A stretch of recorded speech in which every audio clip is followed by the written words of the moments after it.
Welcome with Mr. Tolly's class.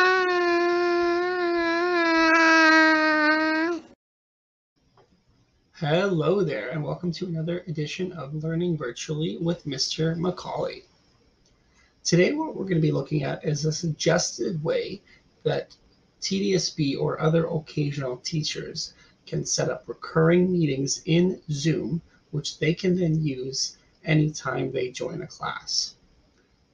Where you should start is on the Zoom website. So this is zoom.us. I will be providing that link in this video. When you get here, you're going to click the Sign In button. Now, again, this video was suggested for TDSB OTs. As such, there are some specific steps that relate to the TDSB itself. When you get here, you will have seen right away that my email pops up at the top. You actually don't need to sign in this way if you haven't been in Zoom before with your TDSB account. Instead, what you can do is go to the bottom and click SSO. Once you get to SSO, it's going to ask you for your company domain. For us, that is tdsb.ca. Continue. Now, right away, you're going to notice that I'm able to get right in here to Zoom, and you're going to see a bunch of recurring meetings I've already set up. Now, for you, we're going to be doing the same. What I want you to do is, if you're not in this area, look on the left side where it says profile, meetings, etc., and click the meetings area, and then you'll wind up where I am. Next thing I want you to do is to schedule a meeting. Now, where it says topic, I want you to type in really whatever you want to call it. You can call it morning meeting. Maybe you can put your name, so Macaulay morning meeting. It doesn't really matter. Now, what you want to do with respect to date is select the first date you want it to begin. So today's March 9th. I'm going to keep that as is. I am going to have this meeting start at 9 a.m. and I want it to continue for 3 hours. Now, my suggestion is that you would have 2 meetings, one for the morning and one for the afternoon that would recur. So again, you're going to name it. The name doesn't really particularly matter. It's up to you. You're going to have the start date being the first day you want it to begin, the start time, in this case 9 a.m., and the duration 3 hours. Now, the duration doesn't matter per se. If you ever want, you can actually have the meeting go longer than the 3 hours or 4 hours you prescribe. Next thing I want you to do is we're going to go down to the more specific options. I want you to click recurring meeting. Now, when you click recurring meeting, make the recurrence weekly. It's a little trick within Zoom to allow you to actually repeat it for quite a long time. If you do daily repeats, let me just show you quick. If you do a daily repeat, for some reason the code line only does a certain number of repeats and it stops end of April. So we don't want that to happen. We want to do a weekly repeat. So here we've selected Monday, Tuesday, Wednesday, Thursday, Friday. Let's go here to the end date. Oh, there we go. We have now made it to the end of the school year.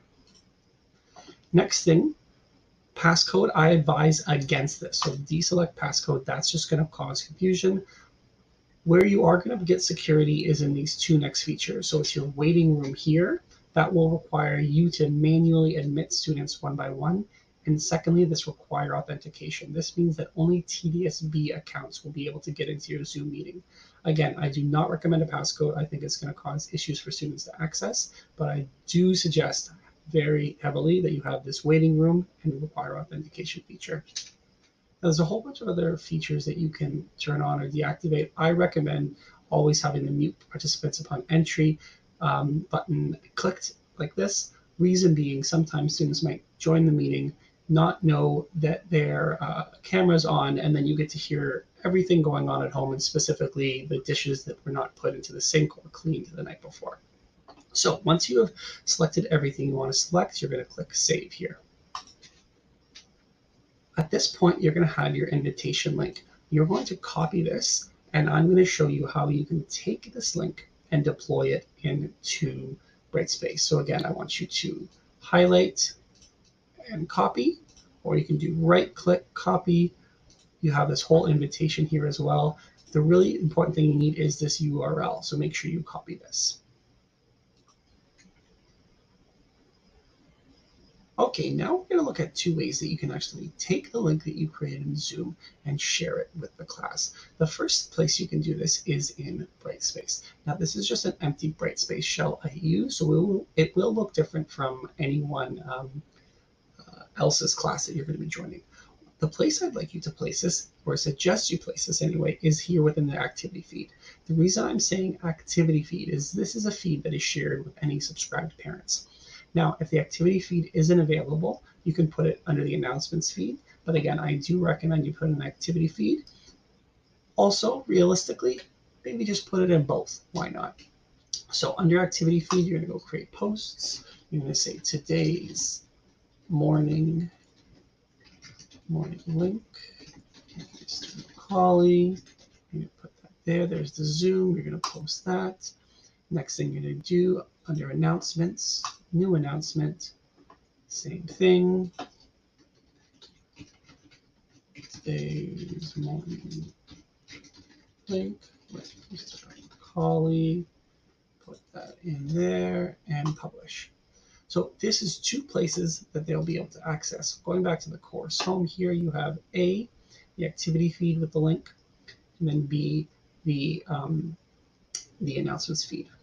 Now, shifting over to Google Classroom, again, this is just an empty Google Classroom that I use. There's no students in here, but what you can do here in Google Classroom is announce something to your class, all students, today's morning link, and then there you go, you post it there. Now, in terms of accessing Google Classrooms, or in this case, Brightspaces, this is going to come from the teacher themselves or the admin team, so that will be something you'll need to be provided by them. Okay, that's all for me today. I hope this video was helpful. And like always, good luck teaching online.